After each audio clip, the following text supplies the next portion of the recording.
Setelah ketidakmampuan Amerika Serikat untuk mengirim angkasawannya ke Cakrawala setelah penerbangan pesawat ulang-alik pada tahun 2011, negara menghadapi dilema, itu bisa menyalurkan miliaran dolar ke pesawat ruang angkasa Rusia. Atau mencari solusi untuk mengakhiri ketergantungan pada teknologi, Rusia terganggu oleh kegagalannya sendiri seperti Soyuz yang harus dibatalkan secara darurat pada tahun 2018.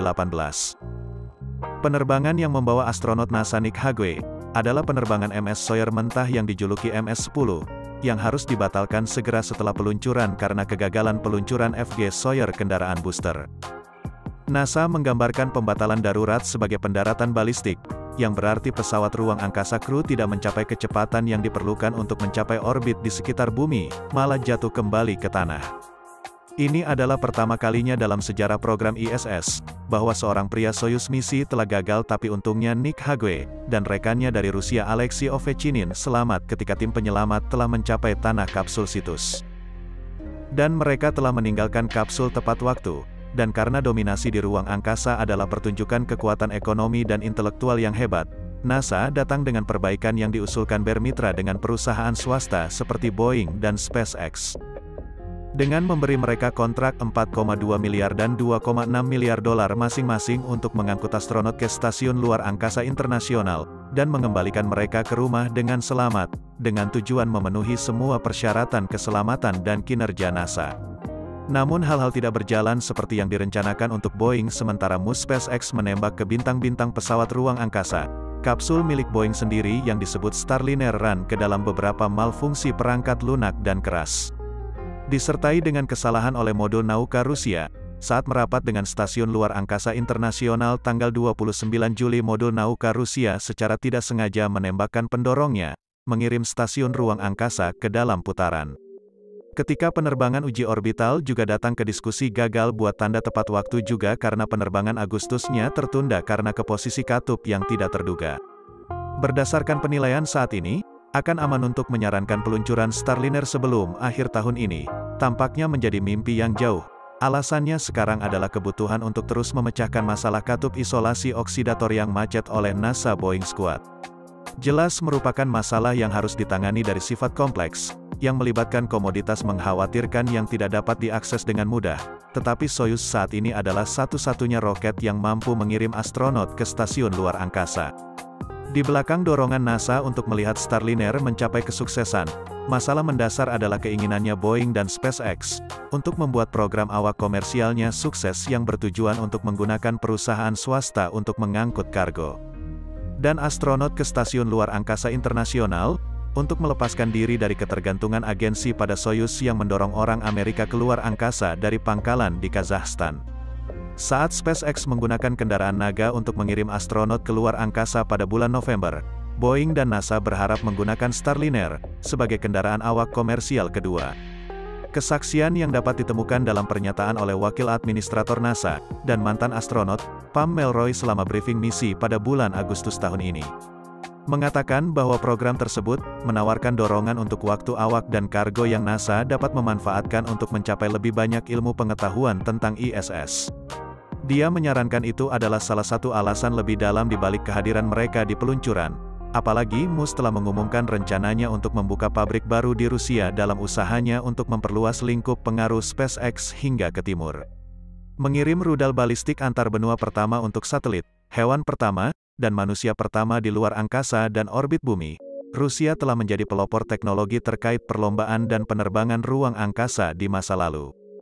Dan telah mempertahankan tenaga kerja yang berpengalaman hingga saat ini, sesuatu yang dapat dikaitkan dengan keputusan Musk membuat pilihan, karena orang-orang dengan pikiran cemerlang mereka dapat lebih jauh mendorong SpaceX ke alam sukses. Setelah dia mengisyaratkan ide, Kementerian Industri dan Perdagangan Federasi Rusia menunjukkan kegembiraan, dan tweet mereka akan menyambut Musk dengan dukungan, karena negara tersebut memiliki beberapa perlindungan di tempat produsen peralatan lokal. Prospek lain untuk dipikirkan oleh Musk adalah membuat jalan ke industri kendaraan listrik Rusia, karena cukup banyak yang belum dimanfaatkan, dan pria dapat Tesla gagal untuk membuat tanda dan memanfaatkannya. Saya pikir tidak, dengan lebih dari 144 juta orang belum mengendarai EVs mewah yang terlihat seperti mereka keluar dari novel fiksi ilmiah, hanya karena tidak adanya jalan berkelanjutan untuk mobil. Keuntungan mobil dapat bergulir dalam waktu besar untuk Tesla, dengan semua yang dikatakan. Ini pasti bukan pertama kalinya Musk akan bermesraan dengan orang Rusia. Jika Anda mengingat kembali ketika Moskow masih muda, dan tidak juga berakar dengan kultur kepribadian di sekelilingnya, dia mencoba mengumpulkan uang ke Rusia pada tahun 2002, setelah meletakkan dasar baru untuk perusahaan luar angkasa. Musk menemukan roket di halaman belakang rumahnya sendiri yang di Amerika Serikat terlalu mahal untuk rencana ambisiusnya, dan pergi ke Rusia untuk melihat apakah dia dapat mengantongi tawaran yang lebih dapat diterima. Tetapi nasib tidak memiliki waktu terbaiknya dalam rencana saat itu. Program itu membutuhkan dana dan Musk berpotensi melakukan bagiannya dalam membantu mereka dalam upaya mereka untuk menstabilkan ekonomi mereka. Tetapi dia disambut dengan sikap dingin di negara itu 3 kali. Berdasarkan beberapa laporan, potongan mereka dari proyek, dan salah satu orang roket mereka mengalami pertengkaran sengit dengan Musk, yang berfungsi sebagai pemecah kesepakatan baginya. Hampir 2 dekade, kemudian Elon Musk telah berkembang menjadi merek yang sama sekali baru dan memutarbalikkan paradigma. Orang Rusia yang sangat egois yang pernah menolak rencananya sekarang berusaha untuk merangkul dia dan perusahaannya. Dengan kata-kata yang datang dari Roscosmos CEO sendiri Dmitry Rogozin, CEO mengekspresikan kegembiraan menggunakan Twitter mengumumkan ekspedisi baru ke stasiun luar angkasa internasional yang direncanakan untuk bulan ini. Dan berharap Musk akan menghadiri peluncuran Kosmodrome Baikonur. Mengulangi undangan Musk menyatakan keinginan untuk bertemu dengannya juga, tetapi pasti akan aneh untuk melihat apa yang terbentang di pertama mereka bertemu. Rogozin telah lama menjadi kritikus Elon Musk dan SpaceX-nya, dan telah menyatakan ketidakpuasan dengan bagaimana mereka melemahkan pesaing mereka menggunakan taktik curang.